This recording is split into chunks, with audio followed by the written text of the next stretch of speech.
give us the deal that they should have given us the first time. If they give us the right deal, we won't do that.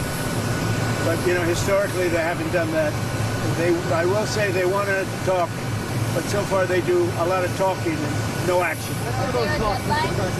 They've already started. Commercially adept, historic. If you can imagine our industry going back there, we would get a lot more oil a lot sooner than we will out of Venezuela. That's more conventional oil right near infrastructure and gas as well. And we reduce political risk with getting oil out of the stands in Russia. Terrible day for Moscow, wonderful day for the Iranians, the United States, the oil industry, and world peace. I think there's a good chance that geopolitics will...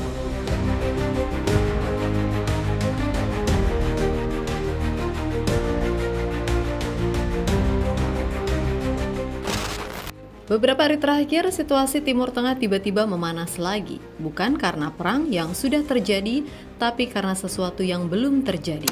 Presiden Amerika Serikat Donald Trump mulai berbicara sangat terbuka.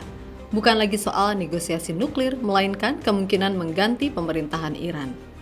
Tak lama setelah itu, militer Amerika bergerak. Kapal induk terbesar di dunia, USS Gerald R. Ford, diarahkan ke Timur Tengah, bergabung dengan USS Abraham Lincoln yang sudah lebih dulu berada di kawasan.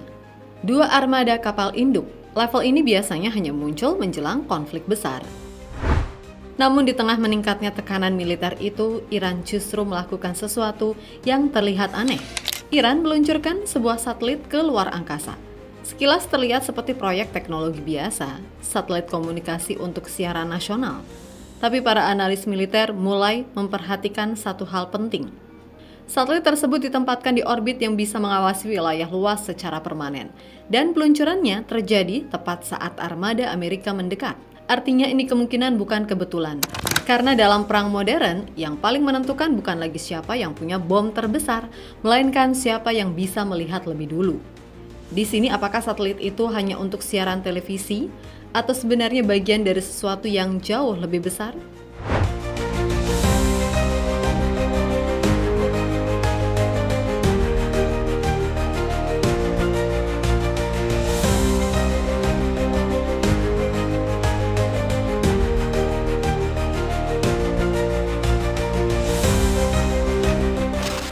Ketegangan ini seharusnya tidak muncul tiba-tiba, semuanya dimulai dari satu kalimat. Dalam wawancara dengan wartawan, Presiden Amerika Serikat Donald Trump mengatakan, "Regime change in Iran will be the best thing that could happen." Give us the deal that they should have given us the first time. If they give us the right deal, we won't do that. But, historically, they haven't done that. I will say they want to talk, but so far they do a lot of talking and no action. They've already started. Ya, artinya jelas, bukan lagi sekedar membatasi nuklir, tapi kemungkinan mengganti pemerintahan Iran. Trump bahkan menyebut selama 47 tahun, pembicaraan dengan Iran tidak pernah menghasilkan apa-apa. Dan jika kesepakatan gagal, konsekuensinya akan sangat berat bagi Teheran. Pernyataan seperti ini bukan bahasa diplomasi biasa. Dalam sejarah modern, istilah regime change hampir selalu muncul sebelum intervensi besar.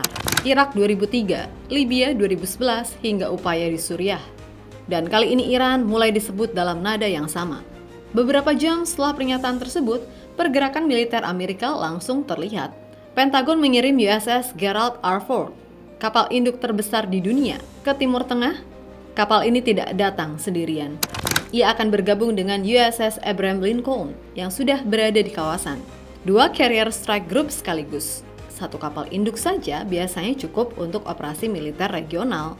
Dua kapal induk berarti Amerika sedang menyiapkan opsi perang nyata, bukan sekedar tekanan politik. Trump bahkan berkata terang-terangan, jika tidak tercapai kesepakatan, armada itu akan dibutuhkan.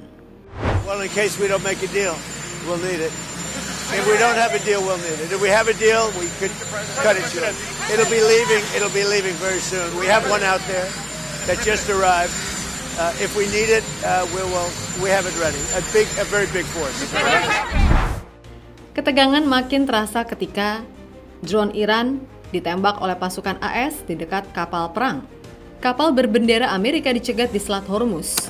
Situasinya mulai masuk fase uji batas konflik, namun muncul pertanyaan besar. Kenapa Iran? Secara resmi Amerika menyebut soal nuklir dan keamanan regional. Tapi di Washington, ada pembahasan lain yang jarang disorot. Dalam forum energi American Petroleum Institute di Washington DC, konsultan energi dan mantan penasehat Gedung Putih Bob McNally mengatakan, jika terjadi pergantian pemerintahan di Iran, perusahaan barat bisa mendapatkan minyak dan gas jauh lebih cepat dibandingkan Venezuela. Commercially adept, historic.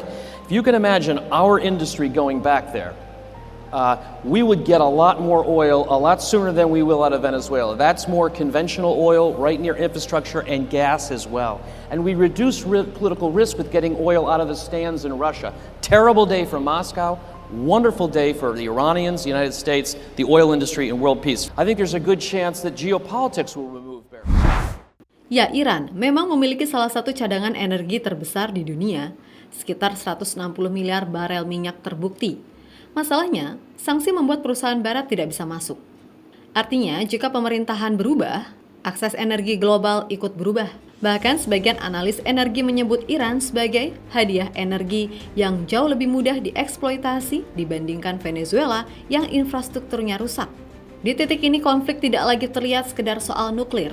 Ini menyentuh keseimbangan energi dunia, dan Iran memahami hal itu.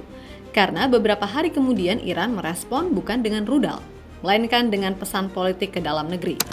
Pada 11 Februari, jutaan warga turun ke jalan memperingati 47 tahun revolusi Islam. Pemimpin tertinggi Iran, Ayatollah Ali Khamenei, menyatakan, bangsa Iran membuat musuh kecewa karena mereka berharap rakyat menyerah. دیروز روز 22 بهمن امسال کار بزرگی انجام دادید. ایران رو سربلند کردید. جمهوری اسلامی رو مانند همیشه پشتیبانی کردید و به قدرت اون افزودید. دشمنانی که در اظهارات خود، در برنامه‌ریزی‌های خود به دنبال تسلیم ملت ایرانند مایوس شدند. Ya, ini menekankan pentingnya persatuan nasional. Pesan ini bukan hanya untuk rakyat Iran, ini ditunjukkan ke luar negeri. Iran ingin menunjukkan pemerintahannya tidak terisolasi dan tekanan luar tidak akan dengan mudah menggoyahkan negara dari dalam. Selain itu, Presiden Masoud Pezeshkian dalam pidatonya yang dikutip dari CGTN, ia juga menegaskan kawasan Timur Tengah tidak membutuhkan campur tangan pihak luar untuk menentukan masa depannya.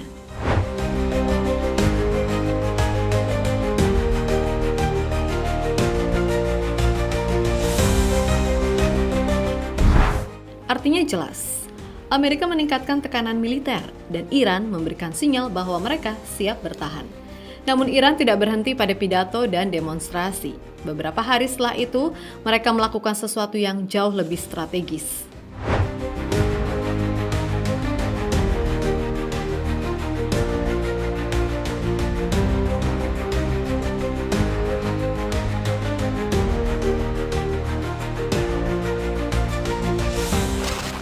Beberapa hari setelah tekanan Amerika meningkat, Iran melakukan langkah yang tidak disangka-sangka banyak pihak. Iran meluncurkan sebuah satelit bernama Jam-E-Jam 1 ke orbit luar angkasa dari kosmodrom Baikonur, Kazakhstan menggunakan roket Proton M Rusia. Secara resmi, ini disebut sebagai satelit komunikasi milik Organisasi Penyiaran Negara Iran, IRIB. Fungsinya memperkuat jaringan siaran nasional dan transmisi televisi. Sekilas terlihat seperti proyek teknologi sipil biasa, namun yang membuat para analis militer memperhatikan adalah jenis orbitnya. Jam 1 ditempatkan di orbit geostasioner, sekitar 36.000 km di atas bumi. Di orbit ini, satelit bergerak mengikuti rotasi bumi sehingga selalu berada di titik yang sama di langit.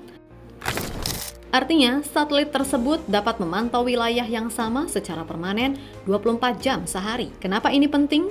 Karena dalam konflik modern, komunikasi adalah target pertama yang dihancurkan. Jika jaringan komunikasi lumpuh, sistem pertahanan ikut lumpuh. Selama bertahun-tahun, Iran masih bergantung pada kapasitas satelit asing seperti Intelsat atau Eutelsat untuk sebagian transmisi. Dalam kondisi perang, akses itu bisa diputus kapan saja melalui sanksi atau gangguan sinyal. Dengan jam jam 1, Iran kini memiliki jaringan komunikasi nasional yang berdiri sendiri.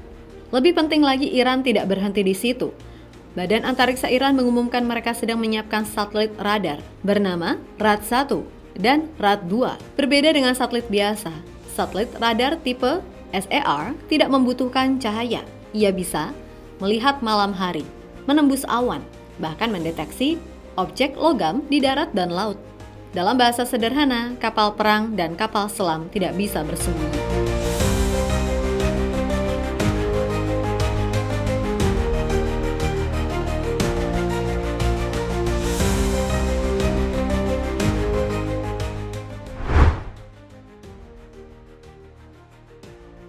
Tidak lama setelah peluncuran satelit tersebut, ketegangan naik satu tingkat lagi. Media televisi pemerintah Iran menayangkan sesuatu yang jarang terjadi dalam konflik modern, sebuah daftar target. Dalam siaran tersebut ditampilkan foto 7 pejabat tinggi Israel, lengkap dengan tanda bidik di wajah mereka. Di antaranya, Perdana Menteri Benjamin Netanyahu, Direktur Mossad David Barnea, Menteri Pertahanan Israel, Kepala Staf Angkatan Bersenjata Israel, Kepala Intelijen Militer, Komandan Angkatan Udara Israel. Dan presenter dalam siaran tersebut menyampaikan kalimat yang cukup mengejutkan. Kami akan menentukan waktu kematianmu. Tunggu ababil. Kata ababil bukan sekedar simbol. Itu merujuk pada drone militer buatan Iran, bagian dari keluarga UAV yang sama dengan Shahed. Drone jenis ini dikenal murah, bisa diproduksi massal, dan dirancang untuk serangan satu arah langsung ke target. Artinya ini bukan sekedar propaganda politik, ini adalah ancaman serangan presisi jarak jauh. Yang menarik, Iran tidak langsung menargetkan wilayah Amerika Serikat, mereka justru menyebut Israel. Dalam doktrin militer Iran, ini adalah bentuk deterrence tidak langsung. Pesannya sederhana, jika Amerika menyerang Iran, maka konflik tidak akan berhenti di Iran saja. Sekutu utama Amerika di kawasan akan ikut menjadi sasaran. Israel pun menanggapi dengan langkah tidak biasa. Militer Israel bahkan membuat pesan berbahasa Persia dan meminta warga Iran menghubungi Badan Intelijen Mossad untuk bekerja sama. Langkah ini menunjukkan kedua pihak sudah masuk ke fase operasi psikologis dan intelijen terbuka. Dengan kata lain, konflik mulai bergerak dari retorika diplomatik menuju persiapan nyata.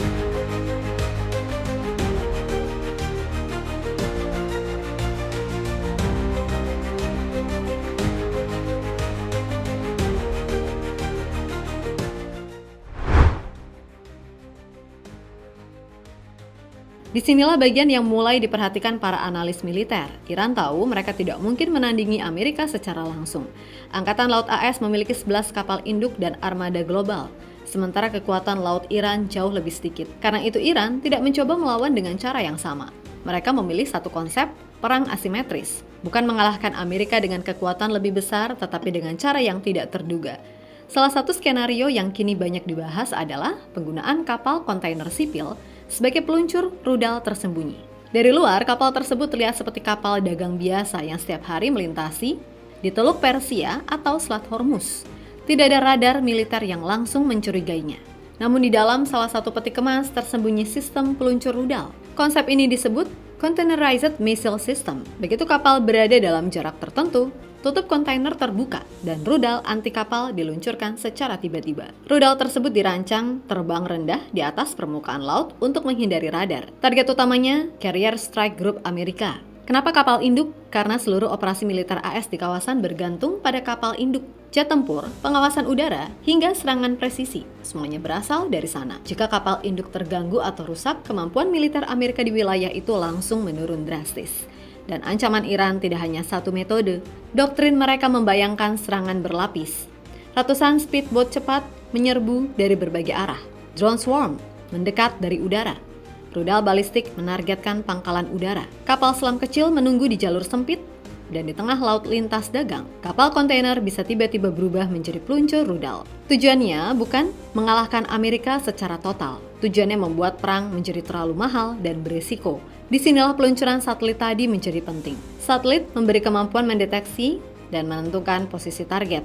Drone dan rudal menjadi alat serang. Dalam istilah militer modern ini disebut kill chain. Melihat, melacak, mengunci, menyerang. Artinya, ancaman Iran bukan lagi sekedar jumlah senjata, melainkan sistem yang saling terhubung. Dan jika sistem itu bekerja, bahkan armada terbesar pun tidak lagi sepenuhnya aman.